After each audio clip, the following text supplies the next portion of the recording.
ഞാൻ ആദ്യമായിട്ട് ഫെനി നൈനാനെ ഒരു ബിഗ് സല്യൂട്ട് പറയുകയാണ്.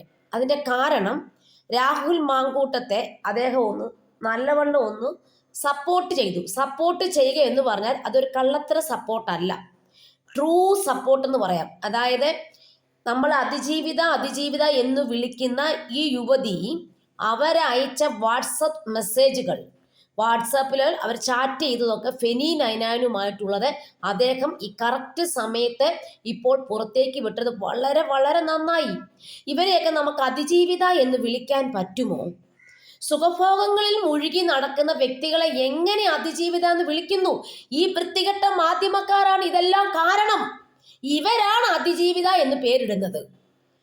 അതായത് ഈ യുവതി ഇവരൊക്കെ ശരിക്കും ജീവിക്കുന്നത് എങ്ങനെയാണെന്നറിയാവോ? വലിയ വലിയ വണ്ടിയും ഐഫോണും അതുപോലെ വലിയ സുഖഭോഗങ്ങളിൽ ജീവിക്കുകയും വലിയ ജോലികളൊക്കെ ചെയ്യുകയൊക്കെ ചെയ്ത് അങ്ങനെ രാഹുൽ മാങ്കൂട്ടവുമായിട്ട് ഇങ്ങനെ നല്ലവണ്ണം സൊള്ളി നടക്കാൻ ആഗ്രഹിക്കുന്നവരാണ്.